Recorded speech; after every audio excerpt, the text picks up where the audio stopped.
Bonjour, dans cette vidéo, je vais essayer de vous expliquer en détail qu'est-ce qu'un complément circonstanciel. Ensuite, nous allons découvrir tout ensemble les sortes de compléments circonstanciels. On commence notre leçon par cette phrase. Farid apprend ses leçons dans sa chambre.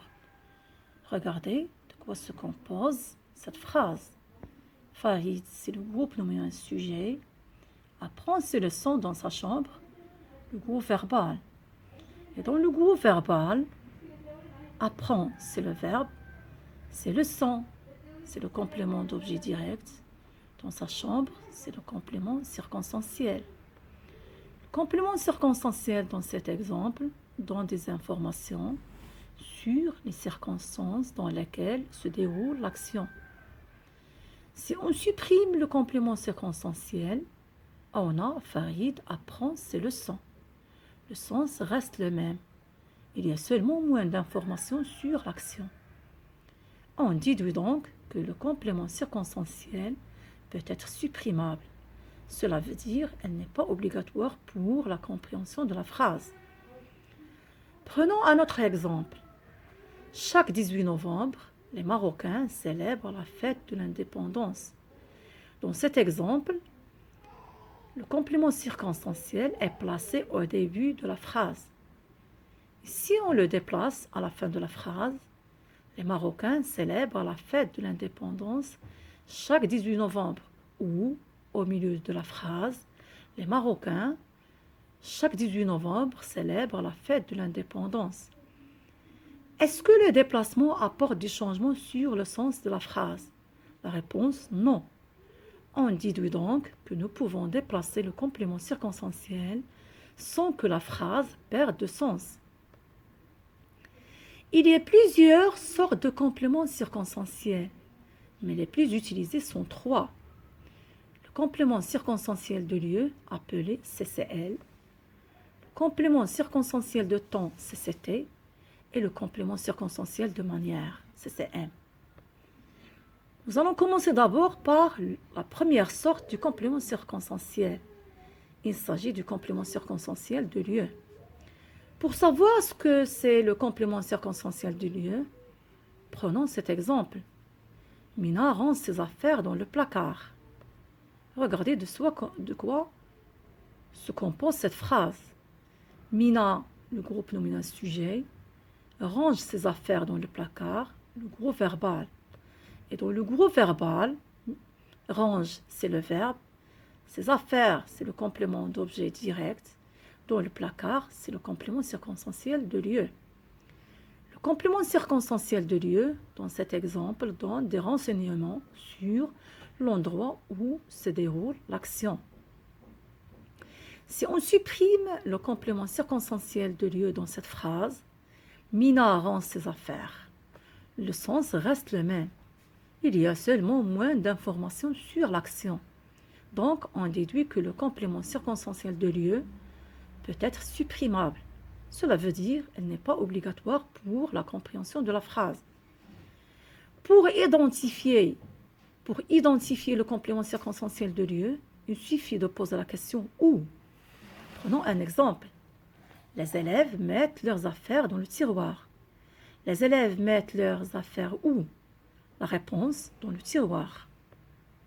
Dans le tiroir, c'est le complément circonstanciel de lieu, car il donne des informations sur l'endroit où se déroule l'action.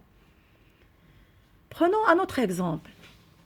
Près des échoppes de Denandier, Youssef est allé se promener. Dans cette phrase, le complément circonstanciel de lieu est placé au début de la phrase. Et si on le déplace à la fin de la phrase, Youssef est allé se promener près des échoppes de Denandier, ou au milieu de la phrase, Youssef est allé près des échoppes de Denandier se promener. Est-ce que le déplacement apporte du changement sur le sens de la phrase? La réponse, non. On dit donc que le complément circonstanciel de lieu est déplaçable, sans que la phrase perde de sens. Passons au deuxième complément circonstanciel. Il s'agit du complément circonstanciel de temps.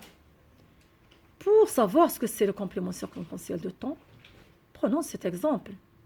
Mon père écoute le journal télévisé le soir. Regardez de quoi se compose cette phrase. Mon père, groupe nominal sujet, écoute le journal télévisé le soir, le groupe verbal. Et dans le groupe verbal, écoute, c'est le verbe. Journal télévisé, c'est le complément d'objet direct. Le soir, c'est le complément circonstanciel de temps.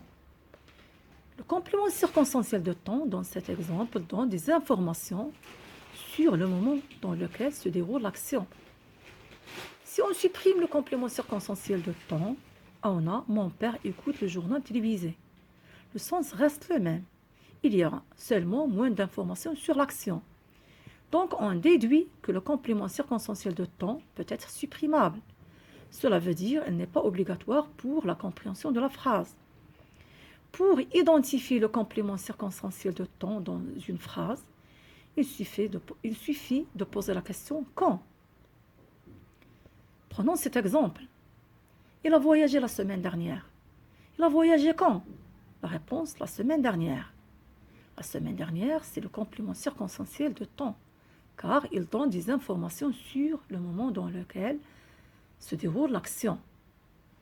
Prenons un autre exemple. Le 14 juin 1325, Ibn Battuta a commencé son voyage. Dans cette phrase, le complément circonstanciel de temps est placé au début de la phrase. Et si on le déplace à la fin de la phrase, Ibn Battuta a commencé son voyage le 14 juin 1325, ou au milieu de la phrase, Ibn Battuta, le 14 juin 1325, a commencé son voyage. Est-ce que le déplacement a apporté du changement sur le sens de la phrase? La réponse, non. On déduit donc que le complément circonstanciel de temps peut être déplaçable, sans que la phrase perde de sens. Et pour la troisième sorte de complément circonstanciel, c'est pour la semaine prochaine. Alors on retient. Les compléments circonstanciels indiquent dans quelles circonstances se déroule l'action, à quel moment, en quel lieu. Pour trouver le complément circonstanciel de lieu, il faut poser la question où.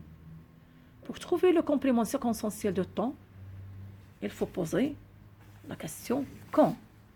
Voilà, c'est la fin de la vidéo. J'espère que ces explications vous permettent de bien comprendre ce que c'est le complément circonstanciel.